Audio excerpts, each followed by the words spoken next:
Hey guys, what is up? It's Kat here. Thank you so much for coming back and joining me for one of our very almost last post-Bad Batch breakdown reaction debriefing. Honestly though, I just am going to jump right into it. Initial reactions for this week's episode are, heck yes. This was something. This was a much needed turnaround of the stakes and the pace compared to the episode we are coming off of last week, which I pretty openly admitted I wasn't too pleased about and was really hoping that they were gonna kick things into higher gear, and they certainly did. This episode, honestly, in my opinion, was just was perfect. It's what we needed because it's starting to answer a few more of our open-ended questions about what the dealio is, like what is going on. The Kaminoans, what their situation is, what their deal is, you know, their reaction now, their secret projects that they're trying to do, like things just getting addressed, a little bit more world building, a little bit more dipping our toes into what is going on with some of the reg clones. You know, clones coming to the realization that they don't want to be serving the Empire anymore. Like, this is the juicy stuff that we have been, you know, waiting for. And you guys know that I was saying I don't want to go into the finale with too many loose ends untied. I don't even know where to start. I don't know what it is. Maybe it's just like any of the episodes with the clones are the most exciting ones. Like, why is it that the episodes that have clone cameos are just some of the best ones? I don't even think that's a bad thing. Like, it just means the clones are great, and especially during this time period, this is a side that I wanted to see, especially from, you know, clones that perhaps did carry out and execute Order 66. We haven't fully seen the transformation or the process of getting there, from seeing, example, a clone like Gregor. Like, oh my gosh, what a great cameo. It was perfect. It was applicable. It was a way to show us a reg clone that maybe didn't have the same, you know, type of journey as Rex, having his chip removed, realizing immediately that what he was doing was wrong and he didn't want to carry out Order 66. You know, not every reg clone had that luxury of having their chips removed and being able to snap back right into their normal selves.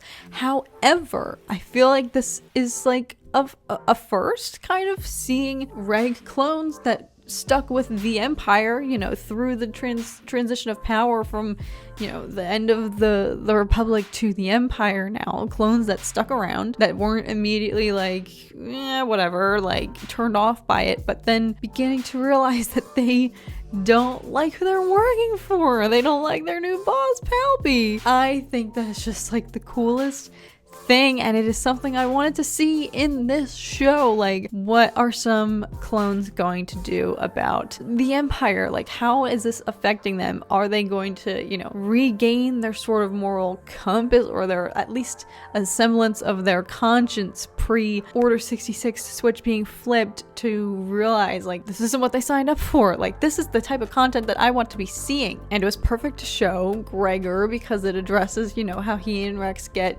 you know, linked up now in Rebels and whatnot. It's very interesting how much they're tapping into like Rebels characters in this show. I never would have predicted it. I really thought that they were going to rely more heavily on Clone Wars cameos, but I'm really digging all of this Rebels stuff. I will take it as someone who appreciates Rebels and thinks that it's underappreciated. I feel like this show has done a lot to answer questions about how characters from Rebels get to where they are in that show. So, but yeah, I just feel like this season has had some good exposition to hint at a clone rebellion, or just more clones like Gregor, like Hauser, realizing, kind of coming back into like their selves, their pre-Order 66 selves, and realizing the people that they used to be serving versus what they're doing now, which is wreaking havoc and causing terror across the galaxy and not exactly like bringing peace the way that they had envisioned. Gregor is definitely not the only one. It was so funny hearing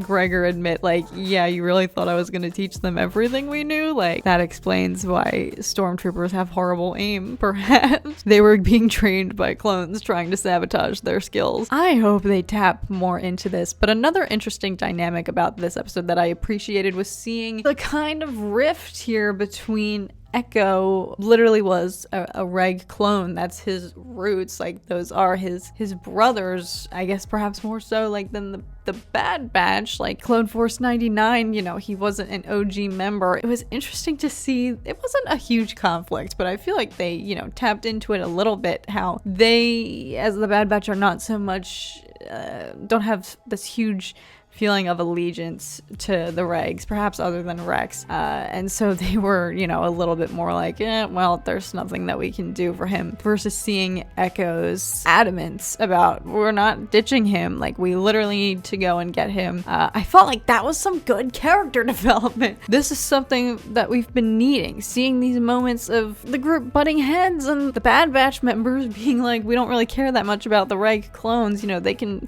fend for themselves, versus Echo, who is a reg clone at heart, you know, trying to plead with them to like do the right thing and being like, we're taking this mission, we have to do this. I felt like that was just a good little dosage of character development that I've been sorely craving. But overall, this just the entire episode, the whole like, you know, escape plan was very Mandalorian-esque. Reminded me a lot of Mando breaking people out of jail. And also just the combat, like the action. Like, this was a really good paced episode. Not to mention finally going back to Kamino and seeing like what they were up to. Oh my gosh, yes, this is what I wanted to talk about. Seeing more about what, you know, their plans are, their experiments, their attempts to try to salvage, you know, their science, their creation here, their like pride and joy with the clone army, you know, what is left, like literally seeing them like hoarding all of these young Bobas, you know, all of the Boba aged remaining clones in training, trying to like salvage them and break them out of Kamino to try to take them elsewhere. To use for their benefit, so that their precious clone program doesn't go to waste. But seeing now, like, I feel like this was a good little bit of resolution to what was an overarching problem. Seeing Rampart pretty much taking care of the Kaminoans. Can we assume that the Prime Minister is dead? I feel like that's what they were insinuating. They took Nala Se and then they were like, peace out, and they locked him in there with 2 clone troopers. So I don't know if things ended well for him or if he's just like a prisoner now. I felt like that was very much insinuating, though, that he wasn't gonna make it out of there alive. Let me know what you think, but I'm pretty sure we can assume Prime Minister is dead now. Nala Se is kidnapped. Whatever that they were hatching, you know, the Kaminoans have pretty much been dropping like flies during this show. First Hanwei, now these 2. So I feel like we can assume whatever plans they were hatching, whatever this cloning project they were doing that involves Omega, is perhaps no longer happening. I don't know if you're Cad Bane out there still trying to hunt down Omega, but the person who hired you is deceased and no longer able to pay you. Does he get a notification? Is he gonna be like, oh, they're dead, so I don't need this kid anymore? Like, I don't know. I don't think this is a solution necessarily to the problem. This actually might not be the greatest thing for Omega, because originally it was just the Kaminoans who wanted her for their own, you know, studying or whatever they were going to do, or, you know, taking her genetics in order to create this fancy whatever clone that they were trying to make. However, this could lead to a potentially worse situation now that I'm thinking about it. If Nala Se is working for the Empire now, what's stopping them from interrogating her and saying, hey, literally share all of the secrets about this behind the scenes project you and the Prime Minister were trying to work on behind our backs? Literally tell us everything. What were you trying to do? And what's stopping them from forcing her to continue it and saying, yeah, let's try to hone this DNA and develop some crazy weird super clone that has all these special capabilities and powers and whatnot. So this could actually not be the greatest news for Omega. Originally, I finished this episode and I was like, oh, she's free now.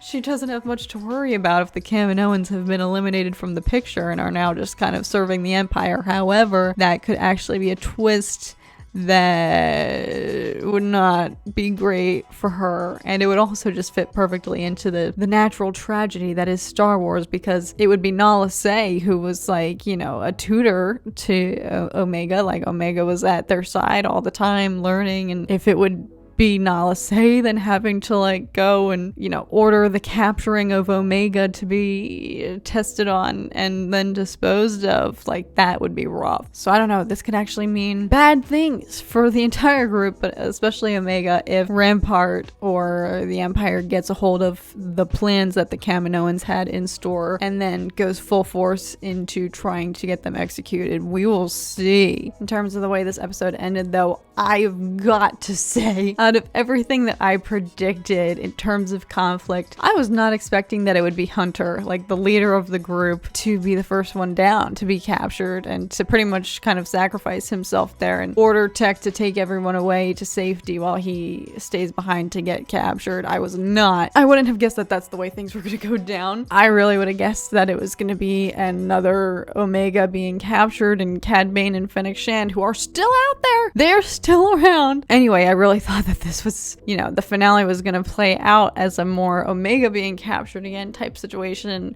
being brought back to Kamino to be experimented on and then disposed of, and then the group having to go and rescue her. But this is an interesting twist now that it is the group who has to try to problem solve to get Hunter back. I have no doubt that they are probably going to enlist Rex's help, and I'm sure that the rest of the Bad Batch maybe isn't going to be so thrilled that they, you know, they jeopardized their own group's safety, and now their literal leader, Hunter, you know, had to be sacrificed in order for them to rescue Gregor. I'm sure they're not going to be super thrilled. I could see them, this would be great if they went now to Rex and said, hey, we helped you get your guy back, can you please help us here? I can totally see that happening. I don't know if it will. I don't know, we'll have to see about that, because I feel like that can just open more opportunities for Rex to go in and wreak some havoc on Kamino and try to get some other clones in there who are trying to break out, trying to get out of there and, you know, quit working for the Empire. Or maybe there's other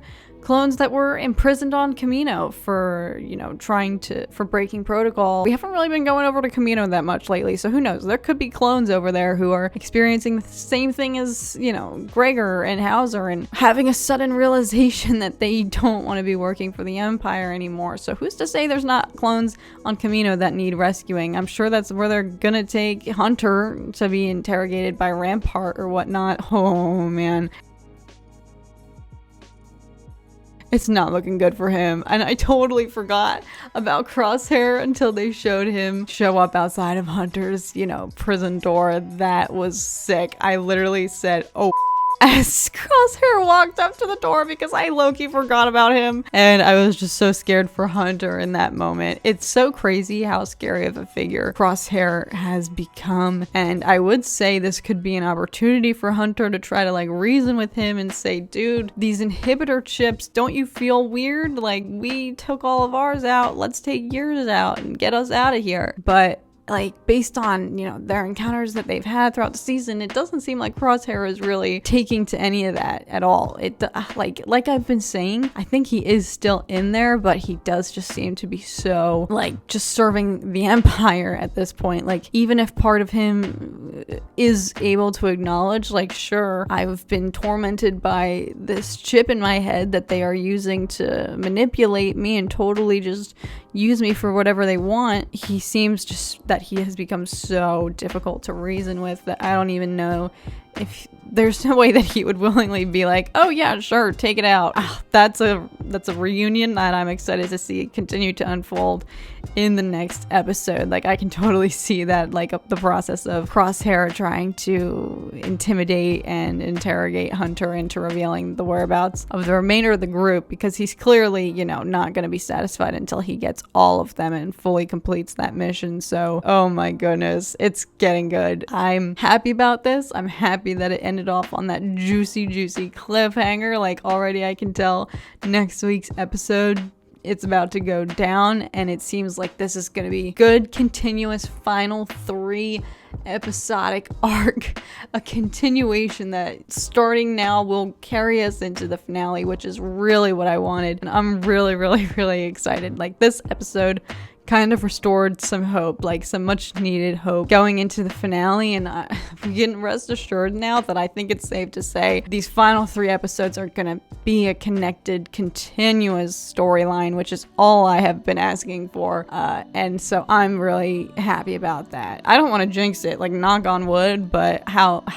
there's no way that they would have a 2-episode arc and then a completely different finale. But yeah, I thought this episode was great. So I'm just excited to see where it goes. Oh my gosh. Excited but scared. Crosshair really scares me. So, but yes, that is going to be it from me today, guys. Share your thoughts down below. What did you think about Gregor's cameo now in this show? I think it makes perfect sense. Is the Kaminoan Prime Minister dead? Literally, let me know. For now, that's what I'm gonna assume. So let me know if you think I'm right or wrong about that, or if you agree or not. But thank you guys, as always, so much for watching. Hope that you enjoyed this episode. Let me know down below whether you did, and please feel free to share your predictions down below for the finale now that we have a little bit of a better idea of where things may be going. So share any predictions you have down below. I love to read your guys' stuff. May the force be with you guys always, and